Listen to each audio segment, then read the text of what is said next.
আসসালামু আলাইকুম ওয়া রাহমাতুল্লাহি ওয়া বারাকাতুহু। সম্মানিত বন্ধুরা, সম্মানিত ব্যক্তিবর্গরা, আজকে আমি আয়েশা সিদ্দিকা রাদিয়াল্লাহু তাআলার সংক্ষিপ্ত জীবনী আপনাদের কাছে আলোচনা করব। ইনশাআল্লাহ সবাই আমার ভিডিওটি সবাই মনোযোগ দিয়ে দেখবেন। ইনশাআল্লাহ আপনারা বুঝতে পারবেন এবং তার উপর আমল করতে পারবেন। তো যাই হোক, আমি অসুস্থতার কারণে ভিডিওটা সম্পূর্ণ করতে পারতেছি না, বিদায় ক্ষমায় দৃষ্টিতে দেখবেন। ইনশাআল্লাহ আপনাদের দোয়ায় আমার সুস্থতা কামনা করুক এবং সবাই কমেন্টে জানিয়ে দিবেন। আর যারা নতুন চ্যানেলে সাবস্ক্রাইব করেন না, অবশ্যই চ্যানেলটা আমার সাবস্ক্রাইব করে দেবেন অনুগ্রহপূর্বক দয়া করে।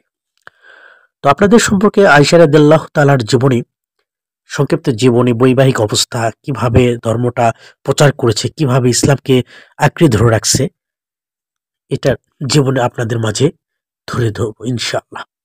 তো চলুন দেরি করি না।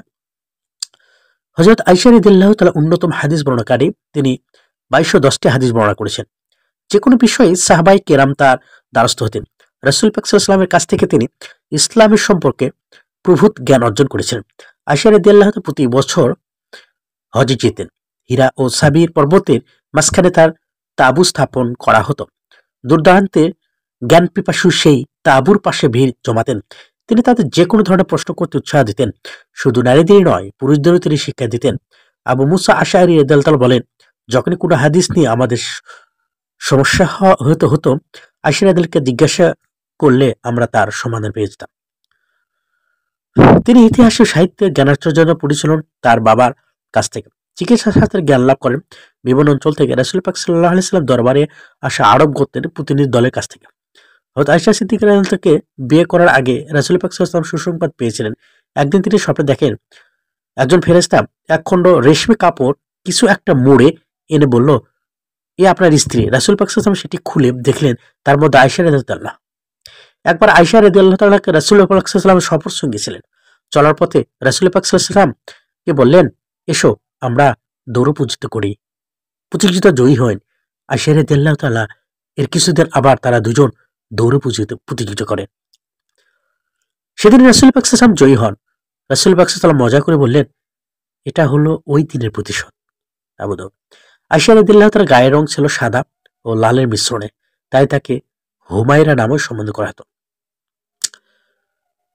৬ষ্ঠ হিজরি সনে বনু মুস্তালিক যুদ্ধে রাসূল পাক সাল্লাল্লাহু আলাইহি ওয়াসাল্লাম এর সাথে হযরত আয়েশা রাদিয়াল্লাহু তাআলা তিনি ছিলেন।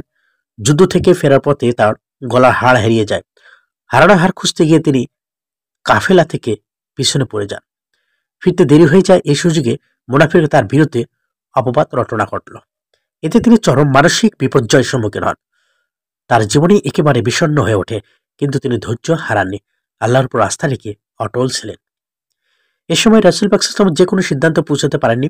তিনি চিন্তিত হলে হযরত আয়েশা রাদিয়াল্লাহু তাআলার পিতামাতাও চরম উৎকণ্ঠা, দুশ্চিন্তা, উদ্বেগের মধ্যে কালাতিপাত করেছিলেন। অবশেষে আয়েশা রাদিয়াল্লাহু তাআলা পবিত্রতা বর্ণনা করে সূরা নূরে 11 এবং 21 নম্বর আয়াতে নাজিল হলো। মুনাফিকদের ষড়যন্ত্র ব্যর্থ হলো। রাসূল পাক সাল্লাল্লাহু আলাইহি ওয়াসাল্লাম চিন্তামুক্ত হলেন। হযরত আয়েশা রাদিয়াল্লাহু তাআলার পবিত্রতার চারিত্রিক মাধুর্য চারিদিকে ছড়িয়ে পড়ল। নবী সাল্লাল্লাহু আলাইহি ওয়াসাল্লামের মৃত্যুর শেষ দিন পর্যন্ত আয়েশা রাদিয়াল্লাহু তার পাশে ছিলেন। তাদের দাম্পত্য জীবন ছিল 9 বছরের। এই 9 বছরে তিনি রাসূল পাক সাল্লাল্লাহু আলাইহি ওয়াসাল্লামের কাছ থেকে জ্ঞানার্জন করতে সক্ষম হয়েছিলেন। কোরআন, হাদিস, তাফসীর, ফিকহ, ফতোয়া, ইসলামী শিক্ষার সব বিভাগে তার অগাধ জ্ঞান ছিল। হযরত আবু বকর রাদিয়াল্লাহু তাআলা, হযরত উমর রাদিয়াল্লাহু তাআলা ও হযরত ওসমান রাদিয়াল্লাহু তাআলা খিলাফতে তিনি ফতোয়া দিতেন। উম্মুল মুমিনিন আয়েশা রাদিয়াল্লাহু তাআলা 58 হিজরিতে 17 রমজান মদিনায় ইন্তেকাল করেন।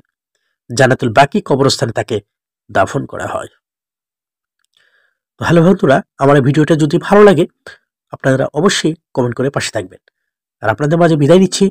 আপনারা সবাই ভালো থাকবেন, নতুন বছরের সুস্থ থাকবেন ইনশাআল্লাহ। আসসালামু আলাইকুম ওয়া রাহমাতুল্লাহি ওয়া বারাকাতুহু।